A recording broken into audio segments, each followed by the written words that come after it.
Somewhere in this country right now, there is an old man walking out to a fruit tree with a hammer and a single rusty nail.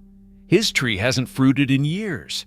Big, green, healthy, covered in leaves, and not an apple on it. His neighbors have tried everything. More fertilizer, more water, more care. Nothing. And this old man, who learned it from his father, who learned it from his, walks up to that barren tree, drives one nail straight through the bark, and walks away. And the next spring, the tree is so heavy with fruit, the branches bow to the ground. It sounds like superstition, a folk tale, the kind of thing you smile politely at and forget. But it isn't superstition, and it isn't a tale. That nail does something real, something with a name, something orchard scientists can measure. And once you understand what, you'll understand the single most important truth about why your own tree won't fruit. And it has nothing to do with the bag of fertilizer you've been reaching for. In fact, that bag of fertilizer is very likely the reason your tree is barren in the first place. So here's the question worth asking before you spend another spring waiting on fruit that never comes. Why would hurting a tree make it fruit when feeding it does the opposite? Why did the people who actually grew our food know to reach for a nail, while we were taught to reach for a bag? Let's trace it back, and by the end you'll know exactly what to do to your tree this season, the safe way, before the window closes. Start with the thing almost nobody understands about a fruit tree, the thing that explains everything else. A tree has only two jobs it can pour its energy into. The first is growing, getting taller, throwing out branches, making leaves.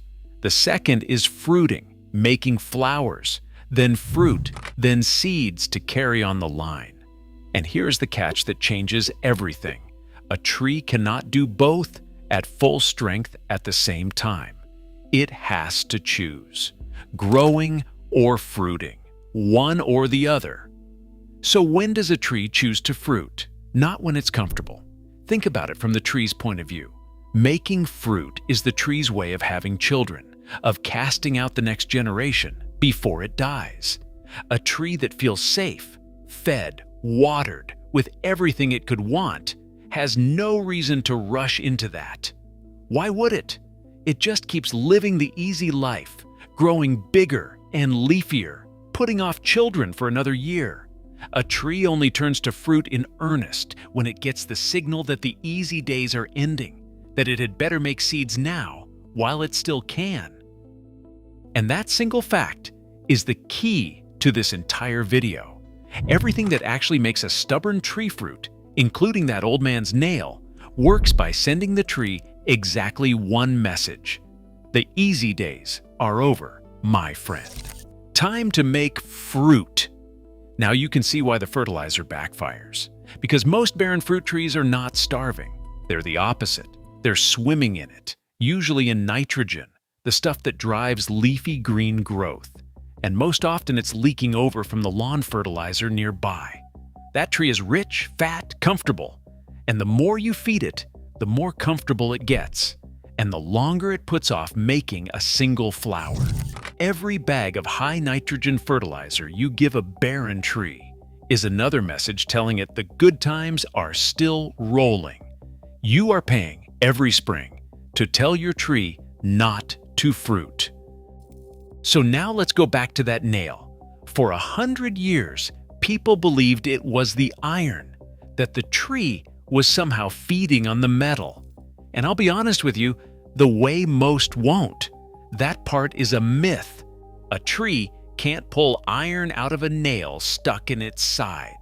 That was never it. What the nail actually does is wound the tree. And when you wound a branch, the tree releases a stress hormone, a real one, with a real name, called ethylene. Scientists even call the version that comes from an injury wound ethylene. And ethylene is a messenger. It's one of the signals a tree uses to decide what to do with itself. And in a tree that's been loafing, that jolt of stress can be exactly the nudge that flips it from growing to fruiting. The nail doesn't feed the tree. It frightens it gently. into doing the thing it was putting off. The easy days are over. Make fruit. So the old man was right, but, and this is where I have to be the honest friend the other videos won't be, he was also rolling the dice. Because that same stress hormone is a double-edged thing. Sometimes it tells a tree to fruit, other times it tells it to drop its leaves, shed its flowers, or simply age faster. A nail is a gamble. Sometimes you get a tree bowed down with apples, and sometimes you get nothing, or worse, and either way you've left an open wound in the bark where insects and disease can walk right in. If you ever try it, you do it on a branch, never the main trunk, and you accept that it's a roll of the dice. But here's the good news, and the whole reason this video exists. The people who grow fruit for a living figured out how to send a tree that very same make fruit message reliably, safely, with no gamble and no wound at all. The old man was reaching, blindly, for something real. We can do it on purpose. And the best of these methods is so gentle, it doesn't hurt the tree in the slightest, costs nothing, and you can walk outside and do it in the next 10 minutes. If you want every method written out in full, the safe scoring technique, the root pruning cut, the exact timing for each through the season, that's one of the methods in the field guide I keep for this channel, alongside the rest of the old ways of keeping a garden alive through heat and drought. But the most important one I'll give you right here, in full, because it's the one I'd want you to do. It's called branch bending, and it's the gentlest, safest, most beautiful trick in all of fruit growing. If you do only one thing after this video, do this one. Walk out to your tree and look at how the branches grow. Are a lot of them shooting straight up toward the sky, like soldiers standing at attention? If they are, there's your problem right in front of you. Because in the tip of every upright branch, the tree makes a hormone called auxin, magnesium, and gravity pulls that auxin straight down the branch like a foreman walking the line, barking at every bud below it. Stay asleep, no flowers. We're busy growing tall. The more vertical the branch, the louder that foreman shouts. An upright branch is a branch the tree has committed to growing, not fruiting. Now watch what happens when you simply change the angle. Take a soft piece of twine or an old strip of cloth, never thin wire, which bites into the bark, and tie it near the tip of one of those upright branches. Hang a small weight on the other end, a little bottle of water or a sandwich bag filled with sand is perfect. Let it gently pull the branch down until it's resting at roughly a 45-degree angle, heading toward horizontal. The moment that branch is no longer pointing skyward, gravity can't funnel the auxin down it the way it used to. The foreman loses his grip, and a second hormone, one called cytokinin, which rises up from the roots, flows into those freed up buds and whispers the opposite message. Wake up and make flowers. You haven't cut anything. You haven't hurt the tree one bit. You've simply spoken to it in its own language and told it the truth. The easy days of growing tall are over. Time to fruit. One honest caution, because most videos won't tell you, don't haul the branch down so far that it droops below horizontal toward the ground. Overdo it and the tree panics the other way and throws up a useless forest of vertical shoots all along the top of the bend. A gentle arch, not a sad drooping bow. Leave the weights on through late spring and into summer and let the branch learn its new posture. That's the whole method. It is almost free, it cannot harm the tree, and it works. Now, that's the hero. But it's one finger of a single hand, and the other fingers are all the same idea. every one of them another way of telling the tree the easy days are over. Let me give them to you quickly, because together they're the whole picture. There's the grown-up version of the nail, called scoring or girdling. Instead of stabbing a hole and hoping, you take a clean, sharp knife and remove a thin ring of bark, just the bark from a branch, never the trunk, because girdling the trunk can kill the whole tree. Just under the bark is a living layer that carries the sugars the leaves make down to the roots. Remove that thin ring, and the sugars cannot travel down. They pool up in the branch instead, right where you want them. And a branch loaded with its own sugars gets the message loud and clear. Make flowers, make fruit. It's the nail's reliable, measured sibling. The same idea, done with precision instead of luck. But it's the strongest medicine here. So you do it once, on a stubborn tree, on a few branches only, and never as a yearly habit, because doing it over and over wears a tree down. There's root pruning, working from the opposite end. The roots are what drink in all that water and nitrogen that keep the tree fat and lazy.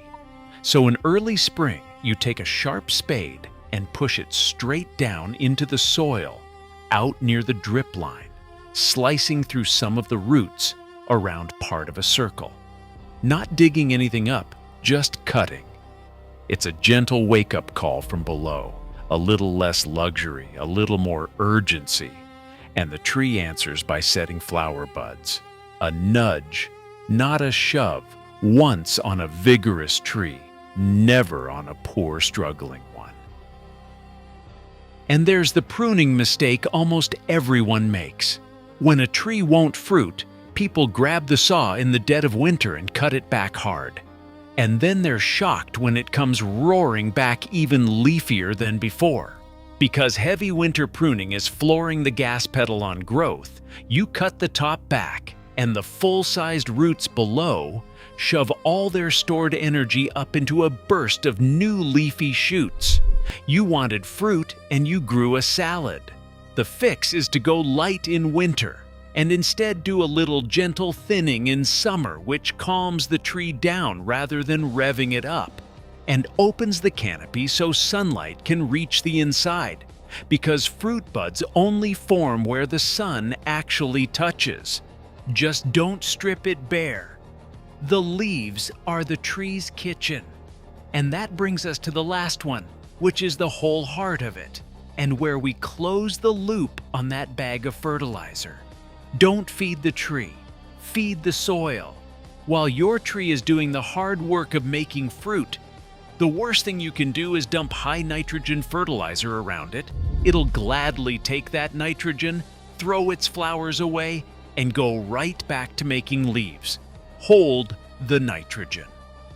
What a fruiting tree actually wants is potassium, the nutrient behind plump, sweet, well-colored fruit, and a living, healthy soil to draw from. And you can give it both for almost nothing. Good compost spread over the root zone, with a layer of mulch on top to keep the moisture even. If you burn untreated firewood, the ash from your own fireplace is rich in potassium and almost free of nitrogen. A light sprinkle worked gently into the soil is exactly what a fruiting tree wants. Just go easy, because wood ash also raises your soil's pH. So a light hand, and keep it away from acid lovers like blueberries entirely. That's the whole hand. 5 fingers, 1 message. Bend the branch, score it, prune the roots, prune in summer instead of winter, and feed the soil instead of the leaves. Every one of them a different way of telling a comfortable tree the same honest thing. The easy days are over. Time to make fruit. Now before you walk out that door, let me be the honest friend one more time, because these are not magic wands, and 3 things have to be true first, or no trick on earth will help. First, patience. A young tree simply isn't old enough to fruit yet, and some need several years in the ground before they'll ever bear, no matter what you do. Second, pollination. Many apples, pears, plums, and sweet cherries need a second different variety nearby to trade pollen with, and bees to carry it. One lonely tree with no partner may be your whole answer, right there. And third, sunshine. A tree buried in shade will never fruit well, and that's just the truth of it. Check those three first, then pick a method. Start with branch bending, the gentlest one, and give your tree a full season to answer you back. Which brings us back to where we started, with the old man and his nail. He wasn't working magic. He just learned, the way people used to learn, that a comfortable tree needs to be told the easy days are over, and that no bag on any store shelf will ever tell it that. You can't sell a man a piece of twine and a sandwich bag of sand. You can't bottle a spade cut. So the knowing quietly slipped away from us, and the bag of fertilizer, the thing that actually keeps a tree barren, got sold to us in its place. The knowledge was never lost. It was just never sold to you. Now you have it. So tell me down in the comments, do you have a tree that's all leaves and no fruit, standing out there green and stubborn year after year? Tell me what it is, an apple, a pear, a plum, and how long it's gone barren, because I'd put money on it being a comfortable tree that nobody ever told the easy days were over. And if you want the rest of these, the forgotten ways of keeping a garden alive, and a harvest coming that nobody teaches anymore, subscribe and stay with me. The next one is about the soil itself, and the cheapest way there is to bring a patch of dead, tired ground roaring back to life. I'll see you then. Keep it alive out there.